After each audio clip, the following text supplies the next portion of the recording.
Good morning, Sir Clemens and friends. Today we are going to present about Chapter 6, International Trade Theory. Our group consists of me, Ella, Felice, Latifa Salsabila, and Ivan. The first one, before we dive into the chapter, we are going to discuss about the opening case, Donald Trump on trade. So on November 8, 2016, Donald Trump was elected as the President of the United States in contrast to all US presidents since World War II. Here, Donald Trump has voiced a strong opposition to trade deals designed to lower tariff barriers and foster the free flow of goods and services between the United States and its trading partner. Um, uh, Trump position seems to be based on a belief that trade is a game and that America needs to win. He appears to equate winning with running a trade surplus. Here means that if America were not to be getting a trade surplus or a deficit, that means that America is not winning. That means that the trade is not beneficial for America. In contrast to Donald Trump's opinion, there is a thing called the pro-trade policies, which is according to this, free trade doesn't destroy jobs. It creates jobs and raise national income. To be sure, some sectors will lose jobs when a nation moves to a free trade regime, but the argument is that jobs created elsewhere in the economy will more than compensate for such losses, and in aggregate, the nation will be better off because Donald Trump has a strong opposition when he was elected as the president. There is a few possible outcome that could happen when he were no longer became the president of the United States.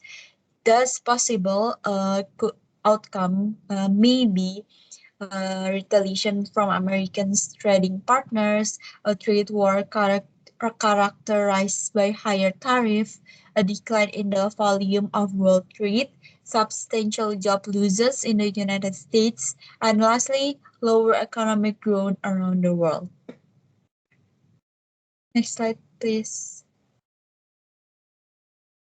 Next, we have introduction from this chapter. So, as we discussed before in this opening case of this chapter, we can conclude that President Trump may be the most anti-trade president in the modern history, but thanks to him, trade policy is currently the center of political discourse in the United States and also elsewhere. That policy or the Trump administrations appears to see trade as a zero-sum games in which there are winners and losers. In contrast to that, there is free trade is in the which defined as what economists call a positive sum games. It is a policy under which all nations win. Hence, in this chapter, we will focus on the theoretical foundations of trade policy. We'll also look at what the economic evidence tell us about the relationship between trade policies and economic growth. Next slide, please. Next, we have an overview of trade theory.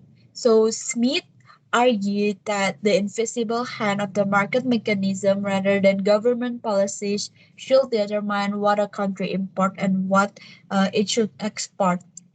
There is a few other arguments that I will discuss after this slide. The benefit of trade. From what I've summarized from the book, there is two benefit of trade. The first one is product is able to produce for itself, meaning that a country consumer should buy products made by their country whenever possible to help save the country's employed jobs from foreign competition. Uh, This could also be a nationalistic sentiments, a form of nationalistic sentiments. For example, here is China. Even an imported brand like Starbucks, they have the local duplicate there in China. And the local citizens there also prefer to buy products from their country rather than the imported ones. Then there is a common sense suggests that some international trade is beneficial. This means that knowing what to import and what to export, like importing things that have a high cost of production in your country and exporting a low cost one. For example, Indonesia export coffee beans and import rice from Vietnam and India. Next slide, please. The pattern of international trade. So the pattern of international trade, there is three. The first one is clean-made and natural resources. For example, Ghana export cocoa, Brazil export coffee, and Saudi Arabia export oil. This is possible because they have the natural resources needed for that. Next, we have land, labor, and capital. For example, Japan export automobiles, consumer electronics, and machine tools. This is also possible because Japan has the labor or the human resource that major and master their field. And the last one, we have new trade theory, which certain industries the world market can support only a limited number of firms. In such industries, firms that enter the market first are able to build a competitive advantage that is subsequently difficult to challenge. Thus, the observed pattern of trade between nations may be due in part to the ability of firms exporter of commercial jet of to capture first mover advantage. The example of this is United States exporter of commercial jet aircraft because they enter the field first. Next slide, please.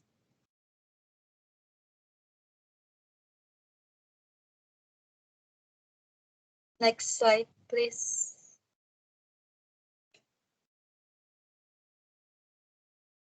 Uh, I think you skipped one. The slide before.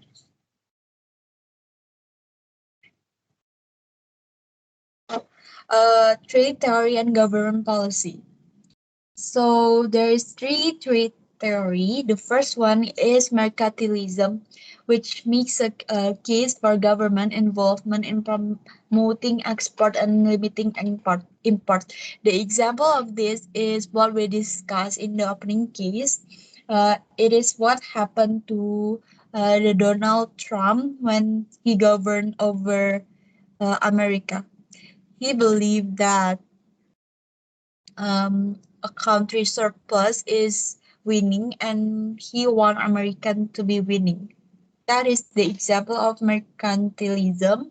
And the next one is free trade, which is that both import controls and export incentive, meaning that knowing what we should import and what we should export.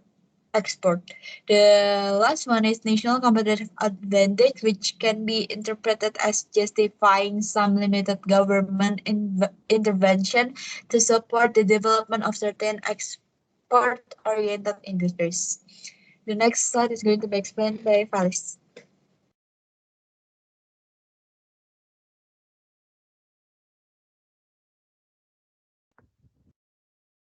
Okay, for the men, mercantilism. So mercantilism emerged in England in the mid 16th century. The main tenet of mercantilism was that it was a country's best interest to maintain a trade surplus to export more than imported.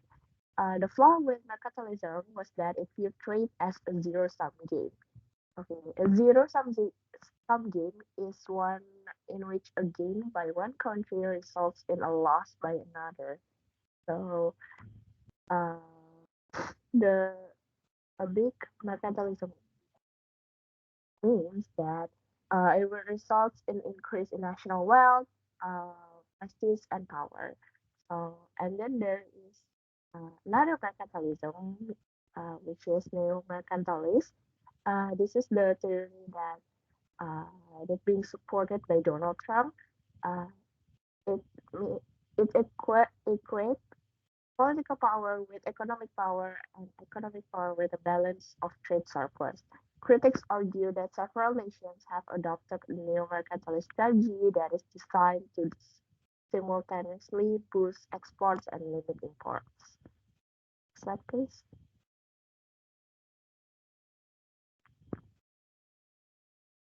The theory of absolute advantage. It's a condition where a country uh, has an advantage in the production of a product when it is more efficient than any other country at producing it. Uh, in his 1776 book, The Wealth of Nations, Adam Smith attacked the mercantilist assumption that trade is a zero-sum game. He argues that a country should never produce goods at home that it can buy at a lower cost from like countries. He also argued that countries differ in their ability to produce goods efficiently. Right, please?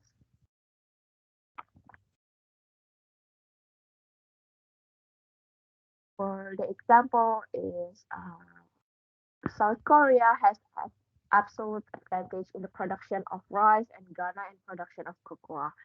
Let's say that Ghana able to produce 10 tons of cocoa and 5 tons of rice, and South Korea produce 10, 10 tons of rice and 2.5 cocoa. Each if each country were to specialize in producing the good for which it had an absolute advantage and then trade with the other for the good it lacks, Ghana could produce 20 cocoa and South Korea by 20 rice. By specializing the production of both goods would be increased. Production of cocoa would increase from 12.5 to 20, and production of rice would increase from 15 to 20. By trading and swapping, producers in both countries could consume more of both cocoa and rice. Let's say that the price of one cocoa equal to the price of one rice. If Ghana exports six cocoa and imports six rice in return, final consumption after trade would be 14 cocoa and six rice. And South Korea final consumption after trade would be six cocoa and 14 rice. As results of specialization and trade, output both cocoa and rice would be increased and customer in both nations will be able to consume more. Slide please.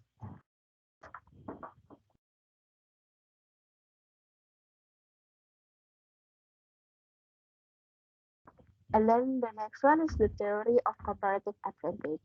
Definitely theorized, it makes sense for a country to specialize in the production of those goods that is produced most efficiently and to buy the goods that is produced less efficiently from other countries.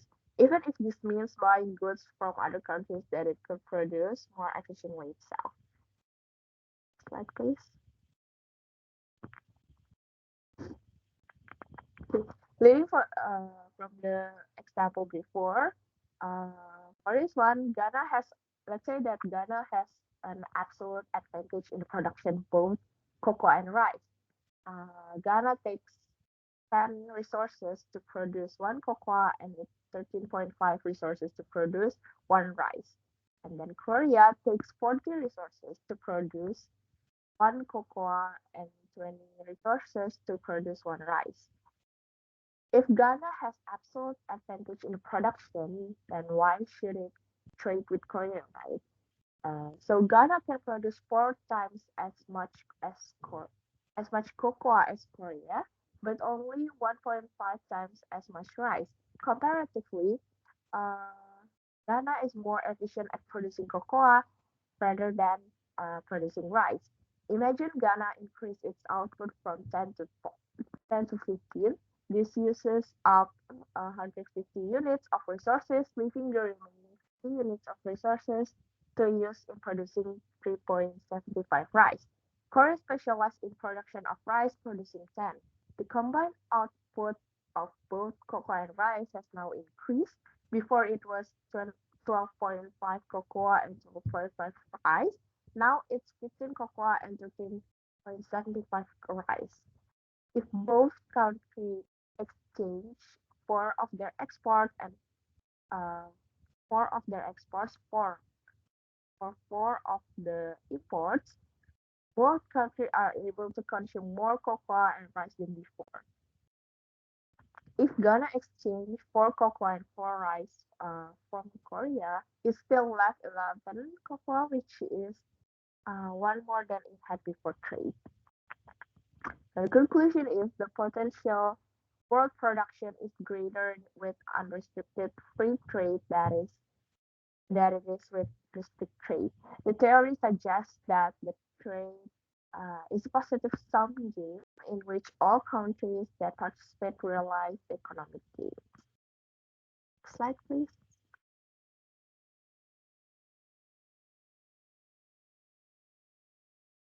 Based on the two example above, we have an assumption about this. The first one is we assume that we assume before that it was a simple world in which there are only two countries and two goods, where in reality there are uh, many other countries and many goods. And second one is we assume away transportation costs between the two countries. Um, the third one, we assume away differences in prices of the resources in different nations. And then the fourth one, the resources, we also assume that the resources can move freely from the production of one good to another within the country. The fifth one is we assume that constant returns to scale. The sixth one, we assume that each country has fixed stock of resources. And the seventh one, we assume away the effects of trade on income distribution. From all that assumption, we can conclude that free trade is mutually beneficial, be extended to the real world of many countries, many goods, positive transportation costs, volatile exchange rates, etc. Research suggests that the basic proportion that countries will export the goods that they are most efficient at producing is borne out by data. Next one will be presented by my friend.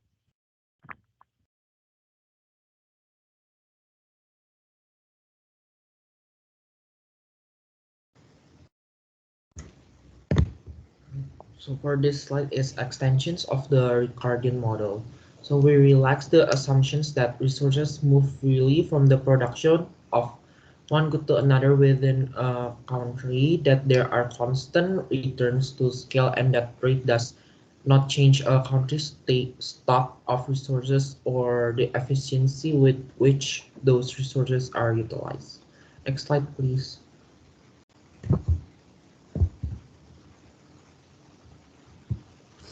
So this is a mobile resource. The transition to free trade can lead to significant shifts in production, particularly in advanced economy like the United States, where there is a move from labor-intensive to knowledge-intensive goods. While this transition yields overall benefits, it also results in job displacement and human suffering, especially for workers in declining industry like textiles. So in South Carolina, they face job loss due to increased competition from cheaper imports. This creates political opposition from affected groups, prompting government interventions like retraining programs. While these efforts alleviate short-term challenges, they highlight the tension between broader benefits and localized cost integration. Political opposition to free trade often stems from these affected groups such as textile workers and their unions. Governments often mitigate these effects by providing retraining programs for displaced workers. Despite short-term pain, the long-term gains from free trade are substantial and enduring. Next slide, please. So here are the key points for diminishing returns. So the first one is assumption of constant returns to specialization.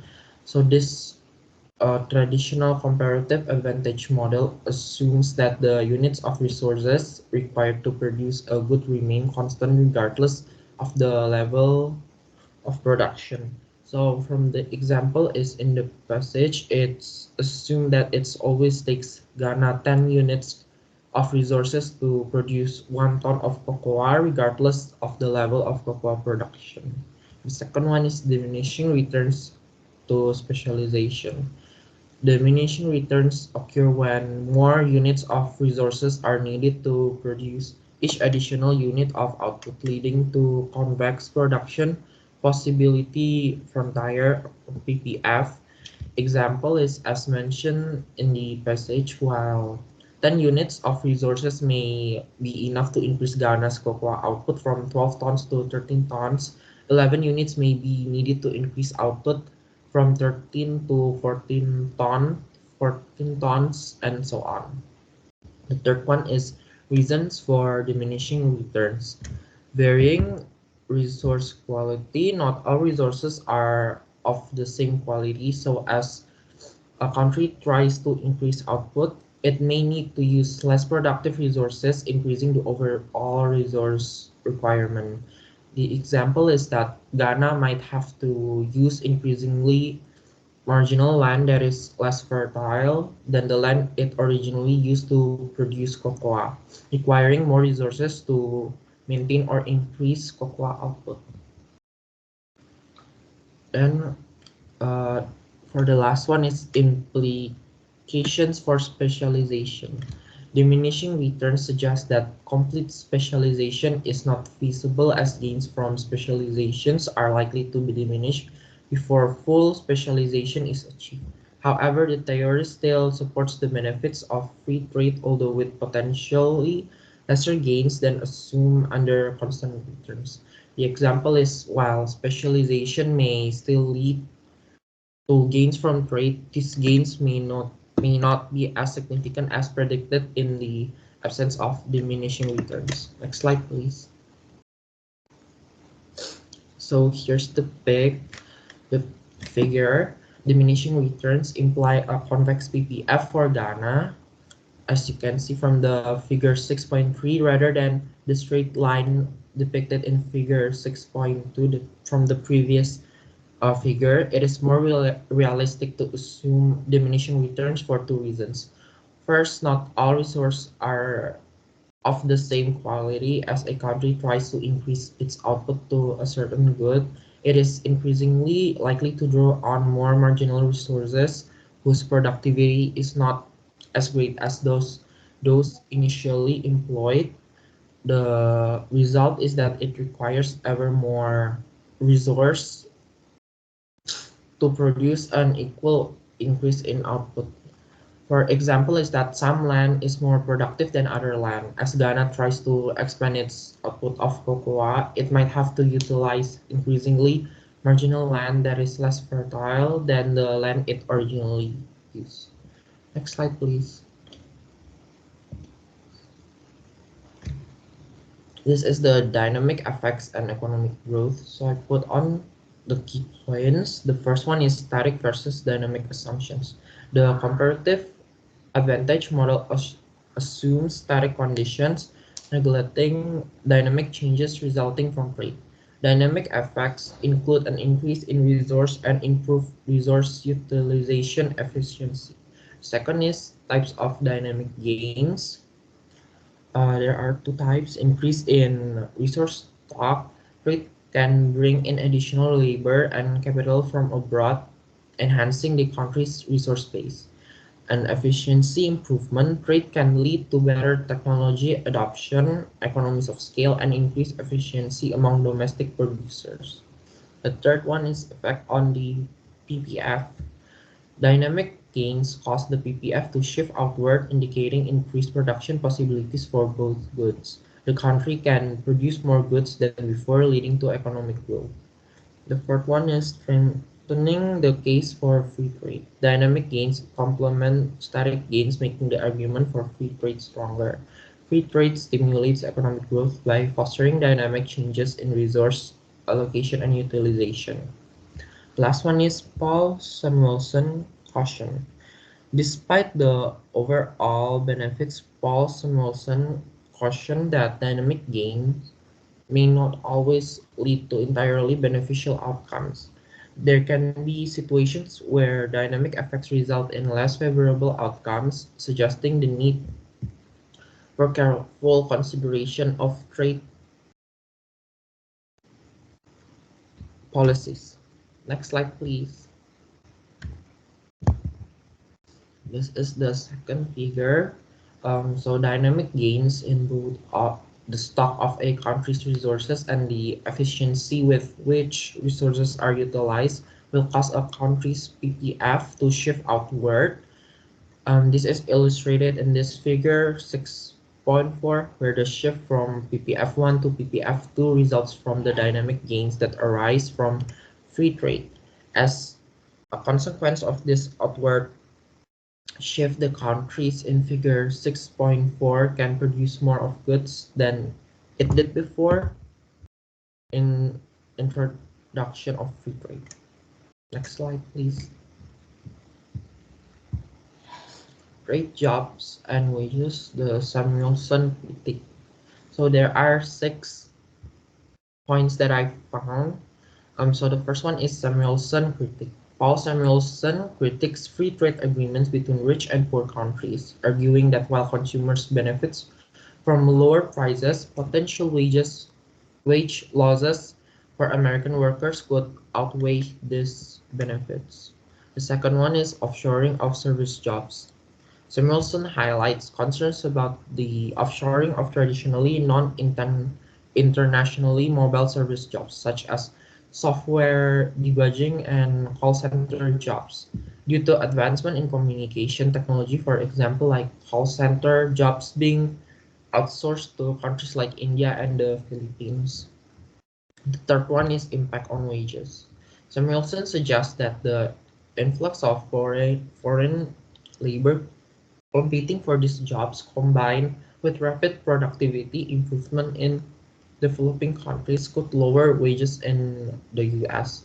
This could be exemplified by the decline in wages for American workers in industry facing competition from overseas. Part one is author study. MIT economist David Autor's study provides evidence supporting Samuelson's thesis. The study found that regions in the US most exposed to competition from China experienced not only job losses but also overall declines in employment. This is illustrated by areas heavily reliant on manufacturing facing significant economic changes due to competition from Chinese imports. The fifth one is long-term benefits from free trade. Despite short-term challenges, both Samuelson and Alford argue that free trade is beneficial in the long run. They emphasize the historical benefits of free trade and warn against protectionist measures which could lead to worse economic outcomes. And the last one is educational advancement in technology. In developing countries, while some economies dispute Samuelson concerns, citing limitation in developing countries' ability to upgrade their workforce skills rapidly, data suggests significant educational advancement in countries like China. For instance, the substantial increase in the number of engineering degrees awarded in Asian countries compared to the US. Next slide, please. This is the evidence for the link between trade and growth.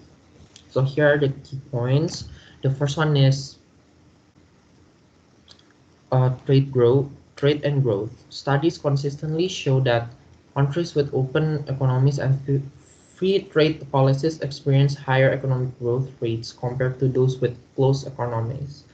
The second one is Sash and Warner findings. Research by Sash and Warner from 1970 to 1990 revealed that open economies both in developed and developing countries grew significantly faster than closed economies. Third is Rozier and Welsh study. A study by both of them updated this data, confirming that countries liberalizing trade experience average growth increase of 1.5 to 2%. The fourth one is consensus in literature. Surveys of economic studies consistently supporting the positive impact of trade on output and growth. The fifth one is income and trade relationship studies by Frankel and Rumer suggest that increasingly trade to GDP ratios leads to higher income levels per person. The last one is long-term benefits. Despite initial adjustment costs, embracing free trade tends to lead to greater economic growth and improved living standards over time in line with Ricardo's theory of comparative advantage, as Ali said before. Next slide, please.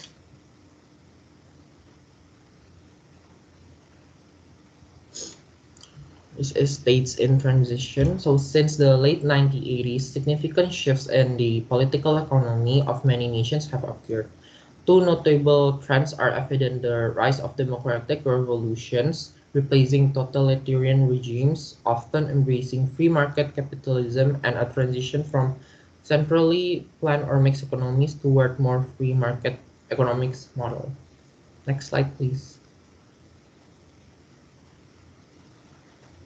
This is the Heckscher-Ohlin theory. So Ricardo's theory of comparative advantage focuses on productivity differences, suggesting nations should specialize in goods they produce most efficiently. In contrast, the Heckscher-Ohlin theory proposed by Heckscher and Ohlin attributes comparative advantage to differences in factors endowments like land, labor, and capital. It predicts countries export goods using abundant factors and import those with sector ones.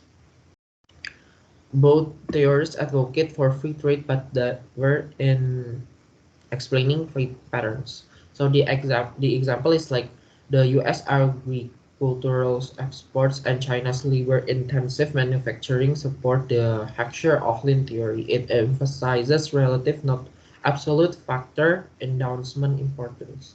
Next slide, please. This is the Leontief paradox. So the Heckscher-Ohlin theory, renowned in international economics, uh, preferred over Ricardo's comparative advantage theory due to fewer assumptions faced. Scrutiny after Leontief's paradox revealed these discrepancies between predicted and actual trade patterns. The paradox suggests that countries might specialize based on innovative technologies rather than factor endowments. While the theory struggles to explain real-world trade, recent research suggests considering differences in technology across countries improving its predictive power, aligning with the Ricardian idea that productivity drives trade patterns. Next slide, please. The product life cycle theory. So Raymond Vernon's product life cycle theory, developed in the 1960s, explains the pattern of new product development and international trade dynamics. Initially, US firms dominate new product development due to wealth and the size of the US market, as well as incentives for cost saving, process innovations. Most new products are initially produced in America, given the proximity to the market and the firm's decision-making center.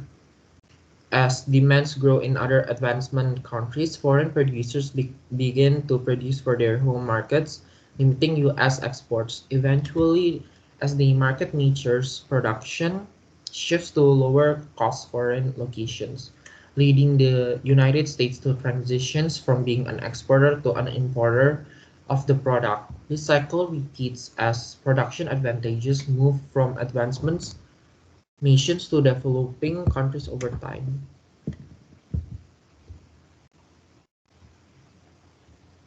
Next slide, please.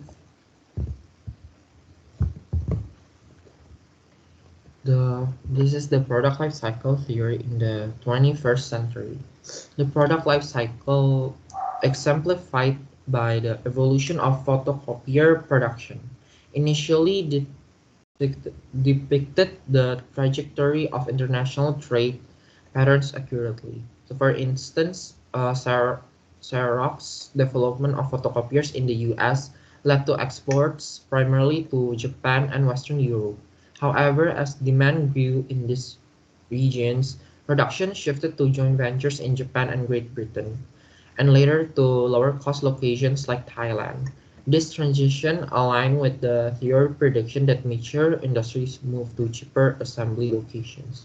However, the theory relevance has diminished over time. While historically accurate, its ethnocentric perspective and focus on US dominance no longer fully capture the global dynamics of new products development and production. Example like the emergencies of new products in Japan and South Korea, such as video game consoles and smartphone, challenge the theory assumptions of US primacy in innovation. Moreover, the increasingly globalized economy sees new products introduced simultaneously across multiple regions with production dispersed based on factors like comparative advantage. Thus, while the product life cycle theory provided valuable insights into historical trade patterns, its applicability in the modern world appears constrained by the evolving dynamics of global innovation and production. Next slide, please.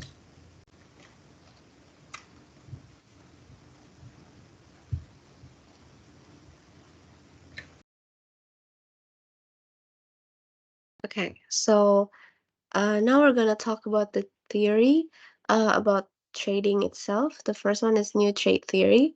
So in the 1970s, economists understood that enterprises that achieve large-scale manufacturing, or we can call it economies of scale, which refer to lower unit costs due to increased output volume, uh, may have a considerable influence on commerce. This means that they have more variety and cheaper costs for consumers, and there are fewer global players in some industries, which means that they can somewhat monopolize or they can control the market in that industry. So yeah, large volume businesses can benefit from economies of scale by spreading fixed costs across a large volume and utilizing more productive people and equipment. So without trade, this will lead to limited production and variety. In countries with small markets, for example, achieving economies of scale can be difficult, and that they can reduce their consumer potentials and they can also increase the cost without economies of scale.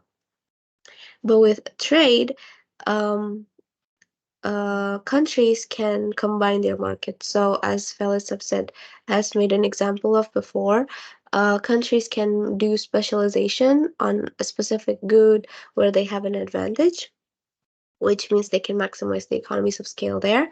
And then they can also increase the variety because they can uh, buy things from other countries, which means there are a wider range of goods for the consumers of each nations, and the cost of production can be lower, meaning that they can that enterprises can afford to give consumers cheaper prices. Here we see details on the first type, which with trade, there is an increase in product variety and reducing costs. So this happens through specialization, as I've said before, and without trade, this will not be possible, essentially, as I've said before. So yeah, trade benefits all participating countries, even without differences in resources or technology. Now, we're going to talk about what we've heard before in more detail.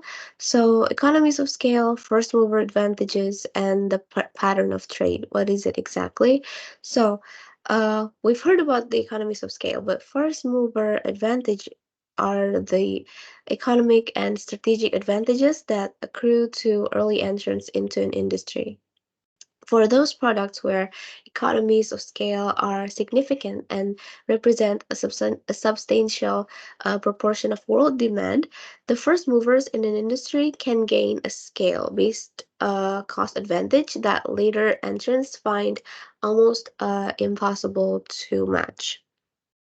So, for example, here we have smartphones. So Apple benefits significantly from economies of scale because producing these millions of units that people are demanding allows them to spread fixed costs, so they can do more research and development, they can set up more factories and they can market the marketing cost and so on. Everything of these costs, they can be distributed over a larger volume of products, so the cost per unit can be lower. Well, theoretically, we don't really know if they actually do it like that.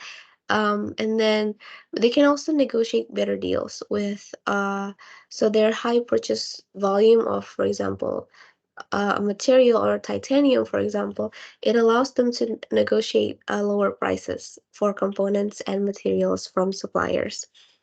And they can also invest in automation. So they can afford to invest in automated production lines, further increasing efficiency and reducing per unit cost. Of course, we're only talking about the cost here.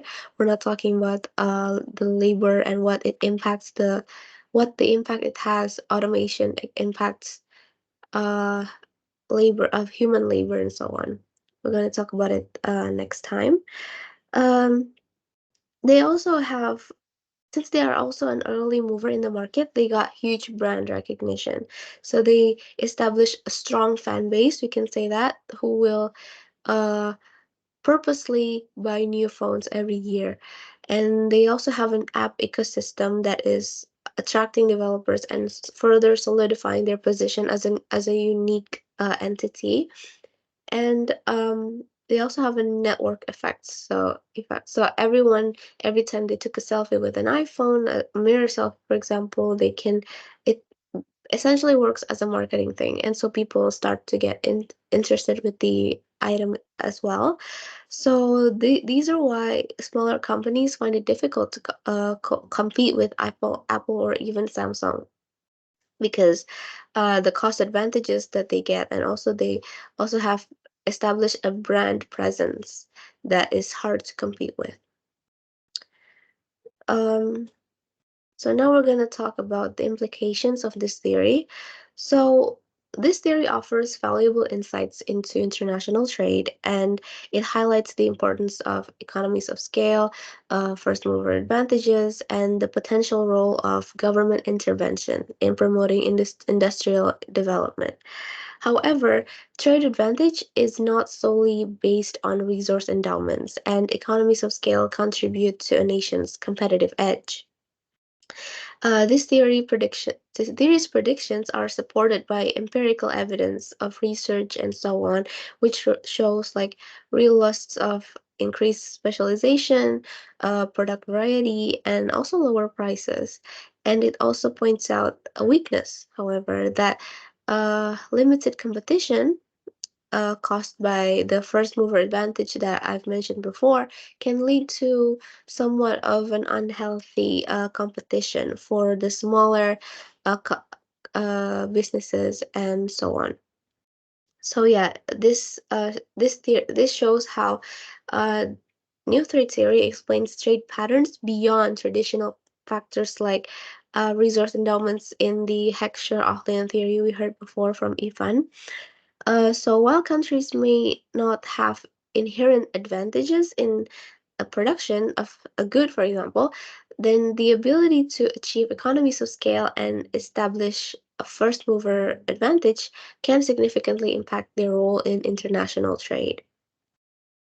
So, and however, there is a controversial aspect of this, which is that government intervention is uh, it needs to be it can be counterintuitive to the theory because, for example, Boeing before they received government funding, that means this contradicts the emphasis on free trade in other theories, right?